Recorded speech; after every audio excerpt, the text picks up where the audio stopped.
Hello दोस्तों, नमस्कार। SM किसी चैनल में मैं आप सब लोगों का दिल से बहुत बहुत स्वागत करता हूं। फर्स्ट टाइम विजिट किया है जरूर चैनल को सब्सक्राइब कर लेना। उसी के साथ साथ फ्री स्टॉक मार्केट क्लासेस इस चैनल के ऊपर कल के ही दिन एक इंपॉर्टेंट लेक्चर अपलोड हुआ था। अगर आपने नहीं देखा है तो देख लेना, लिंक ऊपर आई बटन पे नीचे डिस्क्रिप्शन बॉक्स में मिल जाएगा। सो चले दोस्तों, फिलहाल तो इस वीडियो को स्टार्ट कर लेते हैं। सो ठीक है दोस्तों, अभी हम लोग आ चुके हैं बिल्कुल हमारे नॉर्मल स्क्रीन के ऊपर। एंड दोस्तों, इस वीडियो में हम लोग बात करने वाले कल से वापस मार्केट स्टार्ट होने जा रहा है, तो आने वाला हफ्ता नेक्स्ट 5 दिन मार्केट के लिए कैसे रहेंगे, कौन से इंपॉर्टेंट ट्रिगर पॉइंट है जिसके ऊपर पूरे दुनिया का बाजार का फोकस रहेगा, उसी के बारे में बातचीत हम लोग इस वीडियो में करने वाले हैं। सो स्टार्ट करते विद द बेसिक 2 फॉर्मेलिटीज। पहला पॉइंट, क्या मार्केट पूरे 5 में से 5 दिन चलेगा, मतलब कोई छुट्टी बिट्टी तो नहीं है। सो दोस्तों, मार्केट यहाँ पे पूरे 5 में से 5 दिन नहीं चलेगा, बिकॉज 14 अप्रैल ट्यूसडे की अगर हम लोग बात कर ले तो बाजार यहाँ पे बंद रहने वाला है। सो पॉइंट बहुत ही सिंपल है दोस्तों कि 5 में से 4 ही दिन बाजार में ट्रेडिंग हम लोग को होते हुए देखने को मिलने वाली है। सो अप्रैल मंथ की अगर मैं बात करूं दोस्तों, तो ये आखिरी छुट्टी है। उसके बाद डायरेक्टली जो छुट्टी रहेगी वो हम लोग को 1 मई को देखने को मिलने वाली है। सो चलिए, पहला पॉइंट तो क्लियर हो गया भाई कि एक दिन यहाँ पे बाजार में हम लोग को छुट्टी देखने को मिलेगी। सेकेंड फॉर्मेलिटी, मार्केट का माहौल क्या है। सो माहौल की अगर बात कर ले, पिछला हफ्ता बुल वालों के लिए काफ़ी ज़बरदस्त हफ्ता रहा। यस, बुल वालों की वापसी हम लोग को देखने को मिल गई। फ्राइडे के दिन मार्केट 100% भाग गया, 24,000 के ऊपर चला गया। पिछले हफ्ते की अगर बात कर ले, 5 दिन का हफ्ता रहता है, उसमें 6.5% निफ्टी भागा। जस्ट इमेजिन क्या परफॉर्मेंस रहा है पिछले हफ्ते की अगर बात करें तो अनबिलीवेबल। लगभग 1,500 पॉइंट की तेजी, कमाल का परफॉर्मेंस देखने को मिला। बिकॉज सीज फायर से रिलेटेड खबर आ गई थी, आप सभी लोगों को पता ही था। सुबह सुबह की अगर हम लोग बात कर ले, मार्केट जबरदस्त भागा था। सो ये सारी चीज़ें देखने को मिली थी। देन फ्राइडे के दिन की बात कर ले तो हमारा मार्केट तो 3:30 बजे बंद होता है। अमेरिकन मार्केट में 0.5% की गिरावट देखने को मिली। ठीक है, ट्रम्प का छोटा मोटा बयान आया था, इस चीज़ के चलते थोड़ी सी हल्की सी गिरावट देखने को मिली थी। पर दोस्तों, यहाँ पे हम कह सकते हैं एक बहुत पॉजिटिव माहौल के बीच में अगेन नेगेटिव खबर की एंट्री हो गई। इसके पहले का वीडियो आप लोगों ने देखा ही होगा, कौन सा, अमेरिका और ईरान के बीच में जो पीस टॉक थी।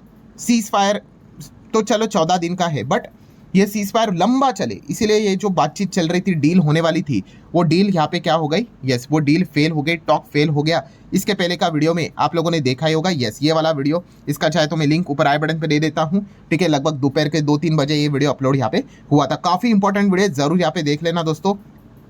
सो पॉइंट यहाँ पे क्या है दोस्तों कि जो बियर वाले हैं वो तो खुश हो गए भाई कि अच्छा बात हुआ।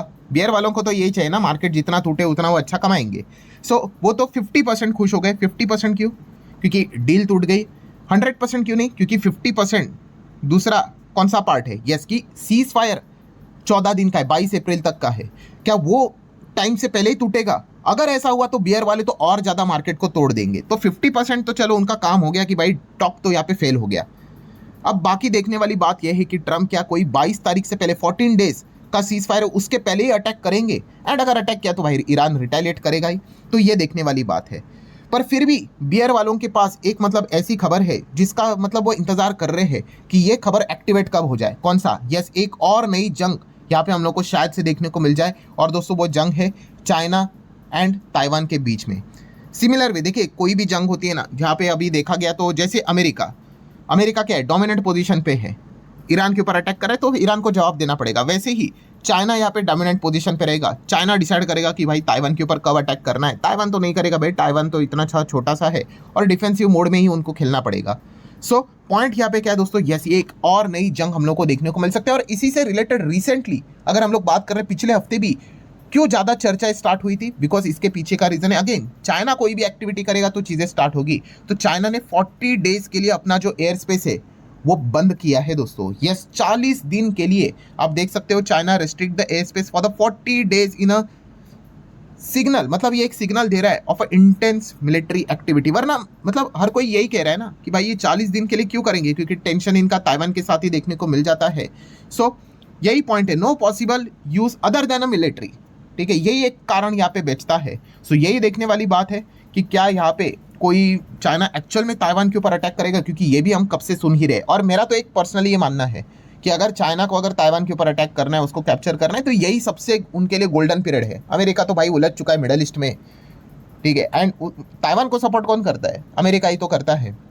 सो वो वहाँ पे फंसा हुआ है, वो तो यहाँ पे आ नहीं पाएगा। सो गोल्डन अपॉर्चुनिटी तो यही है। अब वो अटैक करेंगे नहीं करेंगे, या फिर वो टैक्टिक खेल रहे हैं ईरान के साथ, मतलब ईरान के ऊपर जो अटैक हो रहा है इस चीज़ को लेके अमेरिका पीछे हट जाए, कि मतलब ऐसा दिखाएगा चाइना कि मैं ताइवान के ऊपर अटैक करूंगा तो अमेरिका यहाँ पे एक्टिवेट हो जाए, तो मिडल ईस्ट से निकल जाए, कुछ भी हो सकता है। बट येस, बॉटम लाइन क्या है दोस्तों, कि यहाँ पे इस प्रकार की गतिविधियां हम लोग को फिलहाल तो देखने को मिल रहा है। एंड सेम वही पॉइंट, एक मिसाइल छोड़नी होती है, उसके बाद वो चेन बनती जाती है, फिर रुकना मुश्किल हो जाता है।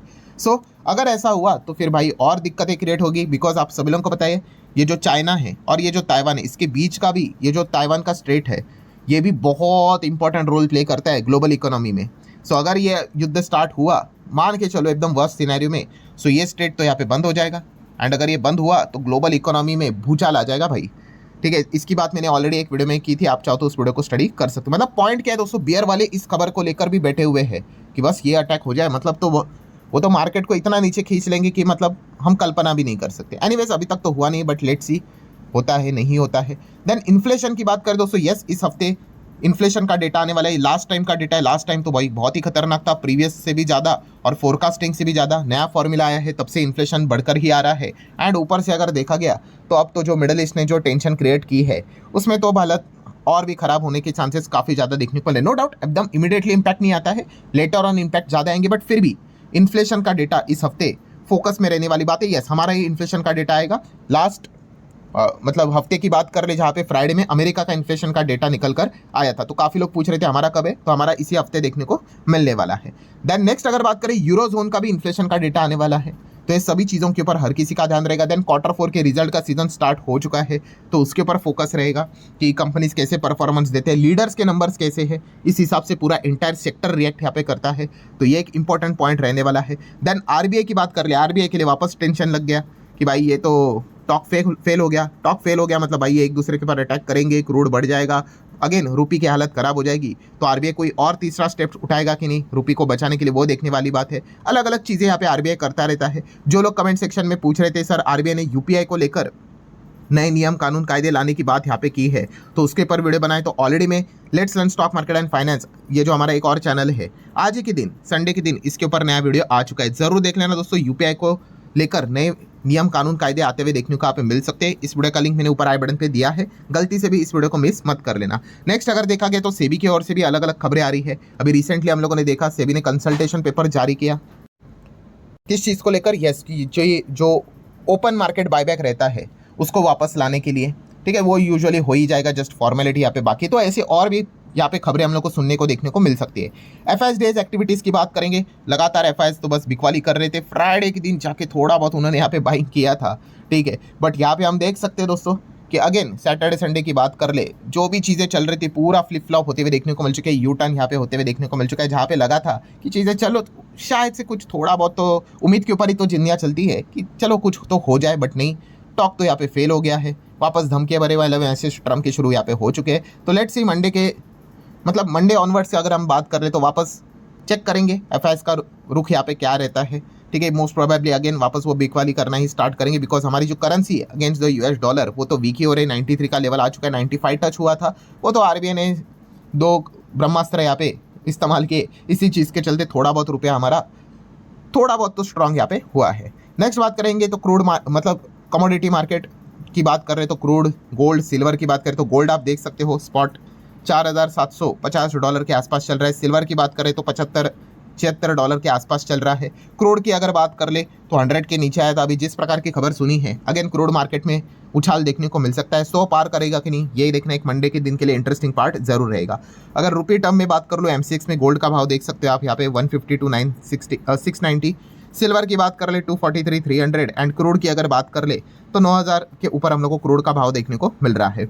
रही बात क्रिप्टो करेंसीज की तो इथेरियम आप यहाँ पे बिटकॉइन पहले देख लेते, एकदम सडनली 2% की डीप हम लोग को देखने को मिल गई, 72,000 का लेवल टूट गया। इथेरियम की बात करें 2200 के करीब हम लोग को देखने को फिलहाल तो मिल रहा है। डॉलर इंडेक्स की अगर बात कर ले दोस्तों तो डॉलर इंडेक्स 100 के नीचे पे आया था। अब जैसे ये खबर वापस स्टार्ट हो चुकी है वॉर को लेकर, वापस डॉलर इंडेक्स के ऊपर जाने के चांसेस रहेंगे। वापस क्या 3 डिजिट में जाएगा, ये देखना इंटरेस्टिंग पार्ट है। अगर जब डॉलर इंडेक्स स्ट्रांग हुआ है 3 डिजिट में आ जाता है, अगेन कमोडिटी मार्केट खास करके गोल्ड सिल्वर की हालत खराब यहाँ पे हो जाती है। सो ये एक देखना इंटरेस्टिंग पार्ट रहेगा। एंड रही बात आखिरी बॉन्ड यील्ड को लेकर तो अमेरिका के 10 ईयर के बॉन्ड यील्ड भी हम देख सकते हैं 4.3 तक जाते हुए देखने को यहाँ पे मिल चुके हैं। ये तो आपको पता ही है कि इक्विटी मार्केट के हमेशा ये दुश्मन ही रहते हैं, ठीक है, हमेशा इनवर्स रिलेशन इनके बीच में देखने को मिल जाता है। सो ठीक है दोस्तों, जितने इंपॉर्टेंट पॉइंट्स थे सारे कवर कर लिए।